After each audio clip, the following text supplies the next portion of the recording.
Saudara, sepekan pasca debat perdana calon presiden, suhu politik masih terasa panasnya. Saling sindir masih terjadi membuat capres ramai diperbincangkan. Dan baru-baru ini calon presiden nomor urut 2 Prabowo Subianto menjadi sorotan di media sosial.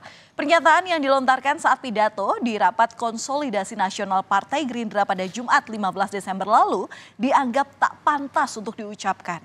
Dalam pidatonya, Prabowo diduga menyindir capres nomor urut 1 Anies Baswedan, di mana saat debat perdana sempat menanyakan soal hasil putusan MK yang melanggar etika.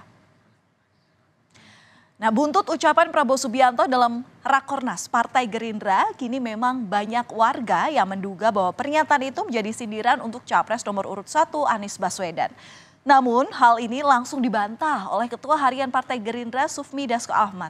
Menurut Dasko, ucapan Prabowo dalam video yang viral di media sosial itu hanyalah candaan dan sudah biasa dalam kalangan internal partai. Dasko pun mengimbau masyarakat untuk tidak membuat narasi yang mengarahkan pada sesuatu yang tidak terbukti kebenarannya. Calon Presiden nomor urut 2 Prabowo Subianto pun akhirnya buka suara. Prabowo menyebut ucapannya menjadi hal biasa dan meminta tak dibesar-besarkan. Hal ini diungkapkan oleh Prabowo usai menghadiri acara deklarasi relawan Gema PS di Blitar, Jawa Timur pada Minggu siang. Menurut Prabowo, ucapan itu hanya untuk internal partai dan bukan yang lain. Prabowo meminta pernyataannya untuk tidak dibesar-besarkan, pasalnya kata yang diucapkan sudah menjadi hal biasa sebagai orang Banyumas. Itu kan di antara keluarga, ya kan? Tapi biasa orang Indonesia kan cari-cari mau dibesar-besarkan itu di antara keluarga kita bicara, dan itu kan bicara orang Banyumas biasa lah bicara-bicara seperti itu. Gak usah dibesar-besar. Pak Prabowo. Siapa yang suruh nanya? Pak Prabowo. Sebelumnya, calon presiden nomor urut 1 Anies Baswedan juga sempat merespons video capres nomor urut 2 Prabowo Subianto yang diduga menyindir soal etika saat Rakornas Gerindra pada Jumat lalu. Anies menilai apa yang disampaikan Prabowo adalah benar. Menurutnya, etika memang berasal dari kepala dan akan diikuti bagian lainnya. Hal ini diungkapkan Anies saat berkampanye di Aceh Timur. Anies Baswedan juga menilai persoalan etika tidak boleh dikompromikan. Dia menyebut masalah etik harus dimulai dari pimpinan. Memang etik itu mulainya dari kepala. Kalau kepala tidak mengikuti etika, apalagi yang di bawahnya. Jadi memang benar mulainya dari kepala, dan dengan begitu yang di bawah akan ikut. Itu aja. Apa sih jawaban yang muncul? Jawaban yang muncul adalah apa yang sudah ada dalam pikiran. Jadi sebenarnya ini adalah kesempatan untuk otentik. Otentik aja apa adanya. Nggak usah banyak-banyak kosmetik lah. Saudara, ucapan saling sindir antara Prabowo dan juga Anies sebelumnya juga sempat terjadi dalam debat perdana yang digelar pada 12 Desember di gedung KPU RI. Saat itu Anies menjawab pertanyaan moderator soal kebijakan untuk membenahi tata kelola partai politik. Menurut Anies, saat berbicara soal demokrasi minimal ada 3 unsur, yakni adanya kebebasan berbicara, ada oposisi yang bebas untuk mengkritik, dan adanya proses pemilu yang netral. Anies menuding indeks demokrasi Indonesia turun serta minimnya oposisi saat ini.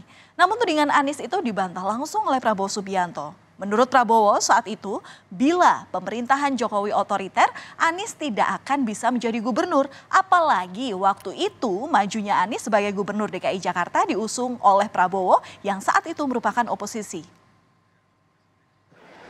Mas Anies ini agak berlebihan. Mas Anies mengeluh tentang demokrasi ini dan itu dan ini. Mas Anies dipilih jadi gubernur DKI menghadapi pemerintah yang berkuasa. Saya yang mengusung Bapak.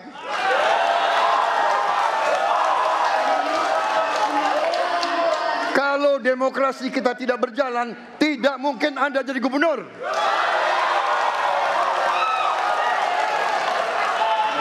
Kalau Jokowi diktator, Anda tidak mungkin jadi gubernur. Saya waktu itu oposisi, Mas Anies. Anda ke rumah saya Kita oposisi, Anda terpilih.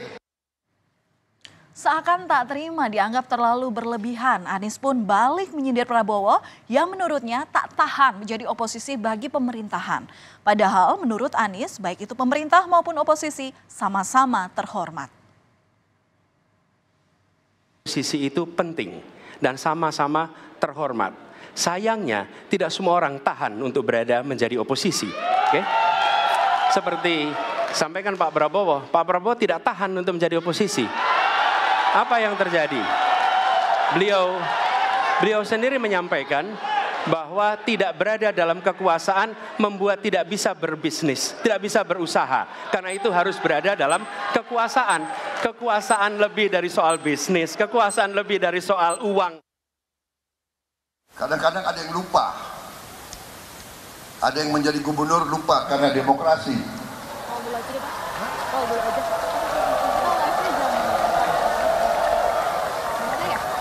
Jadi gubernur itu demokrasi,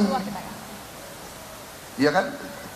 Jadi bupati demokrasi, apalagi jadi gubernur yang usung oposisi lagi, saudara-saudara.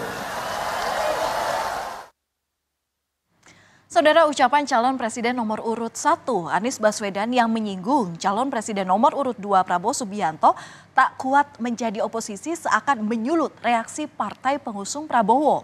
Wakil Ketua Umum Partai Gelora Fahri Hamzah melalui akun media sosialnya menulis soal kabar para menteri dari 2 partai pengusung Anies dan Muhaimin akan mundur dari kabinet. Fahri menyebut jika para menteri dari 2 pengusung Anies dan Muhaimin ini mundur dari kabinet akan memantapkan posisinya sebagai oposisi. Katanya ini dalam rangka memantapkan posisi sebagai oposisi di pemilu nanti. Info ini perlu ditanyakan kepada yang bersangkutan, tulis Fahri. Tuduh Pak Prabowo nggak kuat beroposisi itu ngawur, nggak kenal Pak Prabowo, nggak kenal sejarah. Itu yang ingin saya sampaikan dari kemarin. Sehingga kemudian sebagian dari timnya mau keluar nih dari kabinet. Bagus saya bilang, nyatakan keluar dari dalam kabinet, kami oposisi terhadap pemerintahan ini dan kami punya capres yang jago dan kuat sebagai oposan, dia akan memimpin oposisi ini sampai menang gitu dong. Namun Anies enggan menanggapi sindiran Fahri Hamzah yang menyebut kabar mengenai menteri-menteri dari partai pendukungnya akan mundur dari kabinet. Menurut Anies, pernyataan Fahri Hamzah nggak level untuk ditanggapi. Pak Fahri Hamzah bilang kenapa dua menteri dari partai PKB dan Nasdem mundur untuk memantapkan posisi. Ini maksudnya sindiran Suruh dia jawab sendiri. Menurut saya nggak level untuk dijawab.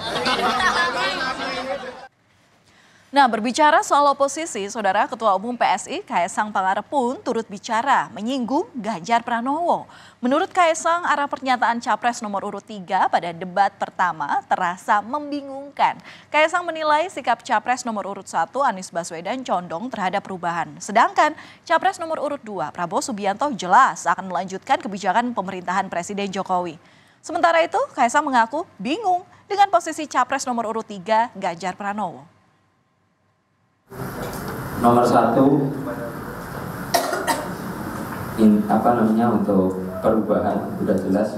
Saya kira Pak Anies kemarin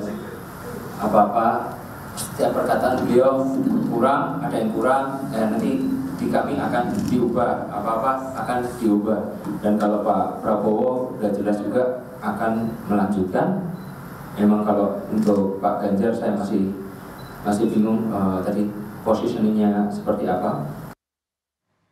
Merespons pernyataan Ketua Umum PSI Kaesang Pangarep, capres nomor urut 3 Ganjar Pranowo mengatakan sebagai politisi seharusnya Kaesang tidak boleh gampang bingung karena politisi harus bisa merespons dengan baik. Ganjar pun menyebut Kaesang harus memahami program yang disampaikannya secara utuh dan cerdas dalam melihat persoalan yang ada. Ganjar pun menambahkan untuk memahami butuh belajar dan perlu waktu. Bingung posisinya seperti apa? Ya, memang untuk memahami ini perlu belajar dan perlu waktu. Sehingga bisa cerdas melihat persoalan dan tidak bingung. Karena politisi tidak boleh bingungan. Politisi harus bisa merespon itu dengan baik. Kita cepat dan unggul. Mas Ganjar. Saudara, saling sindir saat debat menjadi hal biasa, asal tak sampai menyulut emosi hingga terjadi hal yang tak diinginkan.